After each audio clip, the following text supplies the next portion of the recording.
Hello everyone, this is Nico Dormis, formerly known as Lost Furukawa, your anak ng manager ng taga Cebu Pacific, and I've been traveling na with Cebu Pacific since I was a kid pa. So if you're new here, subscribe na po kayo sa channel ko para in case may katanungan kayo or di kaya may gusto kayong malaman about sa controversial budget airline na ito. Don't worry, I will try to address your concerns po. And by the way guys, kapag pala na-reach na natin ang 10,000 subscribers, tayo ay magpapag-giveaway na ng GoPro Hero camera. Kaya abangan nyo yan guys, and join na rin pala kayo sa ating Instagram channel for more updates. Yun lang, tara, balik na tayo sa ating video. And for today's vlog guys, lilibutin natin quick lang itong pinagtutuloyan ko ngayon dito sa South Korea, which is ang Itaewon G Guest House. So located lang ito sa heart ng Itaewon and madali lang din makita sa map. It's either Google Maps, maps nyo sa iPhone or di kaya sa Naver Maps. Pero mas prefer ko ang Naver Maps dito sa Korea kasi yun yung mas active, and sa Google Maps medyo may times na sablay sila sa pagdating sa maps. So ngayon guys, nandito tayo sa pinakatuktok guys ng G Guest House. So meron silang tatlong palapag and also itong rooftop. So dito sa rooftop view makikita nyo yung other district and cities ng Seoul, and also dito naman yung Itaewon. So kung gusto nyo magmuni-muni, pwede dito tumambay guys. Ayan, naka-set up. Pakita ko sa inyo. So tingnan nyo guys, ito yung setup ng kanilang rooftop view, di ba? Pwede kayo mag-chill lang guys. Tapos damhin nyo lang guys yung napakalamig na hangin ng South Korea. And tinitiis lang natin guys kasi nakasando tayo ngayon kasi pinapatuyo ko pa guys yung mga damit ko kanina. So pinalaundry natin. Baba na kaagad tayo para makapakita ko na sa inyo ang aming reception area muna. Tingnan nyo guys yung neighborhood nila, oh. Ganyan yung itsura. Diba?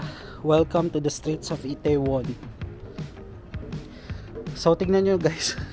Yun nga lang, parang hindi siya senior citizen friendly kasi tignan nyo, napakataas. And matarik din guys, tignan nyo. So kapag bubuhatin nyo yung bagahe, talagang kailangan iangat nyo. And also guys, yung mga nagpapatakbo pala dito, merong Korean, meron din mga foreigner. Kasi sikat tong G Guest House talaga sa mga foreigner din.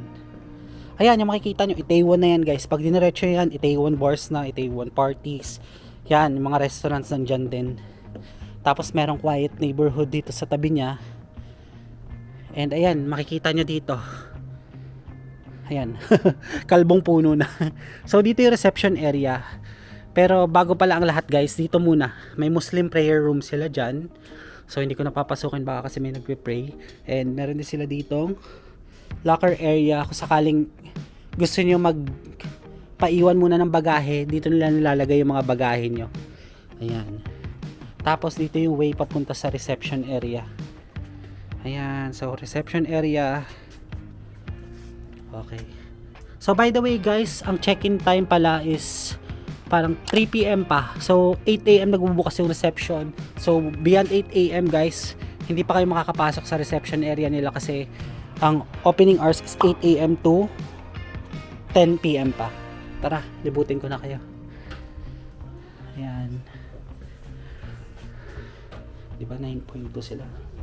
So may mga tao sa baba guys. Ayan, Seoul's best top 5. Number 5 of 519. Oh, Itaewon. Yeah, Itaewon class filming location. Yeah, so ito yung design ng kanilang reception.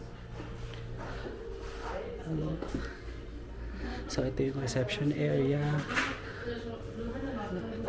Hello again, I just want to film so I can see your location here.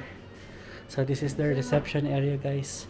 But I don't want to be on the camera. Yeah, no, you know where is it? This one only. Yeah, sorry.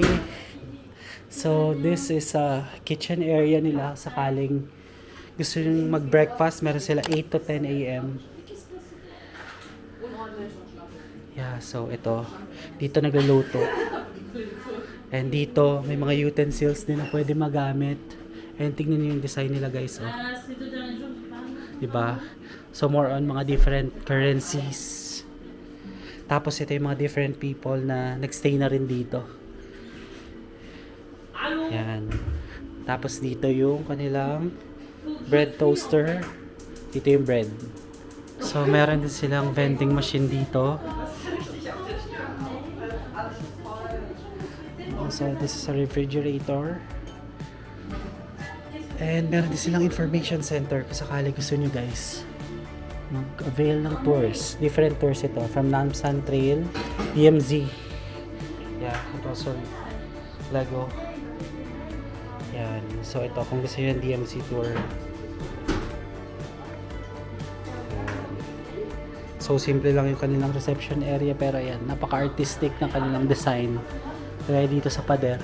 So once makaakyat kayo dito sa mga stairs, yan, makikita nyo na kaagad yung reception area dito. Yan, tignan nyo yung design ng kanilang building. Yan yung facade. Di ba nakita nyo na yan sa Itaewon Class. Ayan. So, ayun yung letter G. So, madaling makita lang siya. Dito lang siya makikita yan sa Itaewon. So, pasok na tayo guys dito. So, dito yung lagayan ng key nila. Kung sakali mag-early checkout kayo, pwede nyo kuhain kaagad yung security deposit. And also, dito nyo ilalagay yung susi. So, bukas ganun din gagawin ko kasi maaga tayo pupunta sa Busan. Tapos, ito, iaano lang natin yung susi. Okay. So, dapat magbubukas na siya. Ito yung mga kwarto. Ito yung first floor. Diba? Ang artistic ng kanilang guest house, guys. So, dito yung kwarto namin. So, papakita ko lang sa inyo separately. Ayan. Mga other kwarto pa.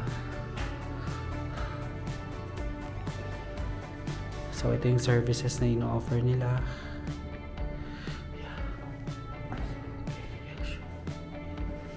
Okay. And ito yung stairs. Pupunta sa other rooms.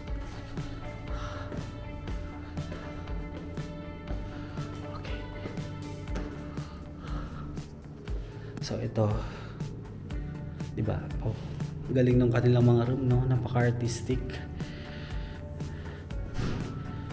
Yan. Okay. Tapos ito meron silang public restroom dito and meron din silang water refilling station. Okay, dito sa third floor. Hindi ko pa ito nakaakyat, guys. Ano makikita dito sa third floor? Ito pala yung connected sa rooftop, guys. So ito for staff only. And ito, guys, yung connected sa mga staff. May laundry room din, guys. Tapos makikita nyo yung magandang view dito. Ayan, kung gusto nyo mag-muni-muni or mag-yosi, pwede dito, guys. Tara, pasok na ulit tayo.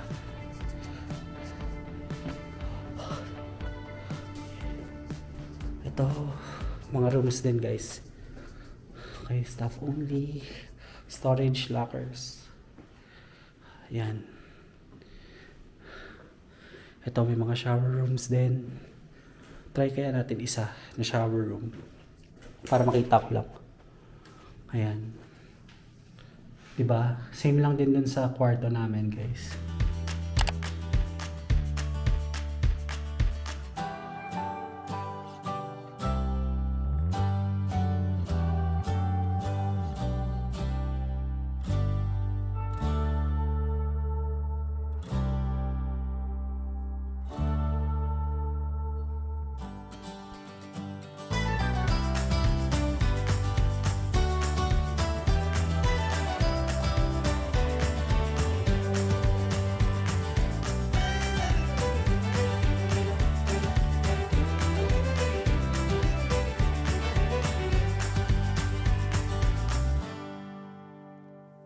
So guys, dahil na tayo mag-tour dito sa G Guest House Itaewon. Hindi man natin nalibot lahat, pero diba at least napakita ko sa inyo kung ano nga ba yung tinutuluyan natin. Kasi guest house ito, so maraming natutulog, marami talagang nagre-respect for privacy. So hindi pwede na mag-vlog lang na mag-vlog, diba?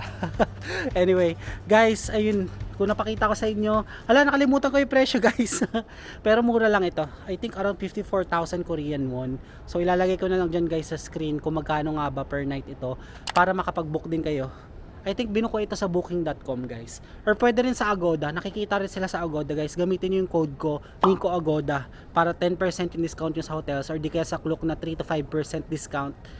I think searchable din sila sa Klook. So, let me know lang sa comments kung searchable din sa Klook para maka-avail din kayo ng 3 to 5% discount Lost Furukawa Klook.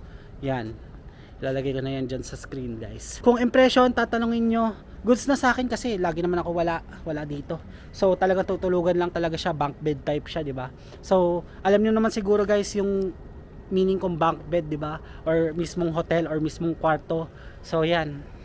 At least nakita nyo kanina kung ano yung tsura ng CR, also ano yung tsura ng pinagtutuluyan ko. So good lang talaga siya pang tulog itong G-Guest house na ito.